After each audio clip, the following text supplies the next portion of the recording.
Romain Daubry est avec nous depuis Bourse Direct. Bonjour Romain. Bonjour Guillaume. 8e hausse d'affilée, mine de rien, sur le CAC 40, qui vit sa meilleure vie, qui signe sa meilleure série de hausses depuis le mois de février. Incroyable. Comment sentez-vous les forces en présence dans le marché désormais, Romain ? On a effectivement un rattrapage qui couvait, on le pressentait depuis une dizaine de jours sur l'indice parisien, cet excès de pessimisme et puis des seuils techniques importants pour les valeurs du luxe notamment. Quand le luxe va à Paris, tout va beaucoup mieux sur l'indice. Il y a effectivement une surperformance qui se met en place à Paris, même les indices américains qui sont légèrement dans le rouge et comme vous le disiez, le DAX qui stagne. On a des volumes qui sont dans le sens de la hausse effectivement. Du côté des marchés dérivés, l'intérêt est quand même assez modeste, il faut le dire. On accompagne, on étaye ce mouvement, mais ce ne sont pas des niveaux d'intérêt très forts. Donc on est plutôt dans un mouvement de rebond dans une tendance baissière. Ce qui est intéressant et à noter, c'est qu'en revanche, on déborde des niveaux techniques sur l'indice parisien qui permettent de neutraliser pour l'instant le mouvement de baisse. On n'est pas encore à des niveaux de réactivation aussi forts. Il faut dire que du côté de l'Eurostoxx, l'intérêt, lui, il est quand même beaucoup plus modeste que sur l'indice CAC 40.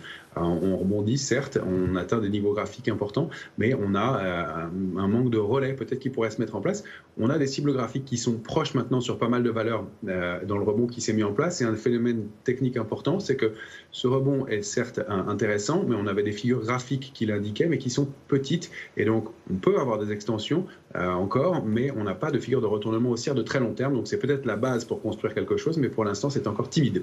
Oui, quels sont les prochains seuils à suivre du coup, Romain ? Alors à Paris, on a débordé 7448 points, c'est vraiment le niveau à préserver, un niveau clé. Depuis qu'on est passé au-delà de ce niveau, eh bien, on est dans une zone de neutralité. On a neutralisé le mouvement de baisse qui était actif depuis le mois de mai dernier, ça c'est plutôt un bon signal. Les extensions, on les avait évoquées la semaine dernière ensemble, c'est 7578 points, ça ce serait idéal sur le futur CAC 40. On sait que la zone 7557, 7600 points est un gros plafond de verre, un seuil important, celui sur lequel eh bien, on pourrait mener cette première phase de rebond. Et on va voir comment on construit, comment on arrive à aller jusque-là. Tant qu'on est au-delà de 7375 points, il n'y a pas d'alerte majeure. Romain, un petit coup d'œil sur le secteur de l'équipement automobile. Il y a un titre qui vous intéresse, c'est OP Mobility, l'ex-Plastic Omnium.